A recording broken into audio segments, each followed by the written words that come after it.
Parang pusang humingi ng tawad itong si Jalen Tyson ng Cavaliers sa kanyang sinabi na hindi na raw LeBron City ang Cleveland kundi Donovan Mitchell City na. Ito ay pagkatapos ng kanilang tinalo mga idol itong si LeBron James sa kanyang pagbabalik sa Cleveland Cavaliers at tinambakan pa nga ito nila. Definitely mga idol, maling-mali itong sinabi nitong si Jalen Tyson kahit naman si Donovan Mitchell ay hindi papabor sa kanyang ginawa. Alam mismo ni Mitchell na sobrang malaki ang impluwensya nitong si LeBron at napaka-importante nitong si LeBron sa syudad ng Cleveland. Kaya yung sinabi ni Jalen Tyson ay isang malaking katatawanan na ito raw ay syudad na ni Donovan Mitchell. Wala pang nagawang maganda itong si Mitchell sa Cleveland Cavaliers mga idol, kaya malaking red flag po itong sinabi ni Tyson. Pero syempre ang mahalaga dyan ay humingi naman siya ng tawad sa isang interview niya na hindi naman doon niya sinasadya kung ano ang kanyang sinabi. Kabilang sa nagkaroon ng magandang performance itong si Jalen Tyson sa kanilang laban kontra Lakers. Meron siyang 20 puntos, 6 rebounds, and 6 assists.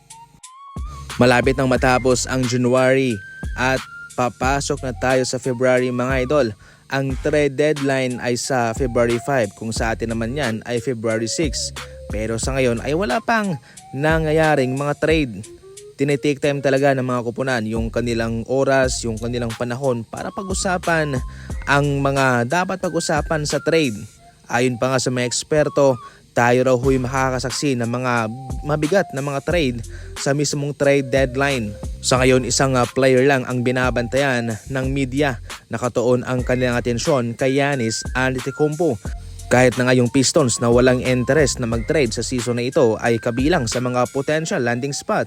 Yung Celtics, yung Pacers, yung Boston, at higit sa lahat yung Golden State Warriors at yung Los Angeles Lakers. Kaya sa mga nagtatanong dyan kung bakit wala pang trade, abang-abang lang sa susunod na mga araw, especially sa trade deadline. Sa ngayon, proud na proud si LeBron sa kanyang sarili sapagkat nakita raw ng kanyang ina na maglaro ang kanyang anak, which is siya at yung kanyang apo na si Bronny James sa NBA.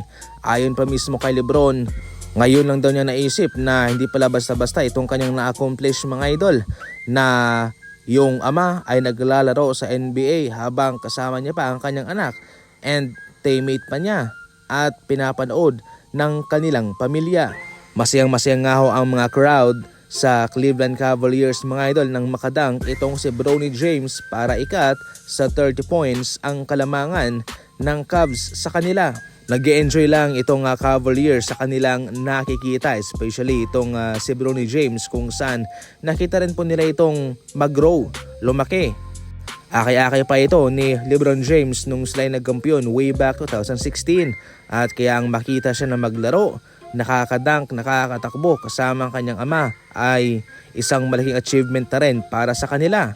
Siyempre kahit na nasa Lakers man itong si LeBron, sa kanilang puso siya ay isang certified Cavaliers pa rin habang buhay.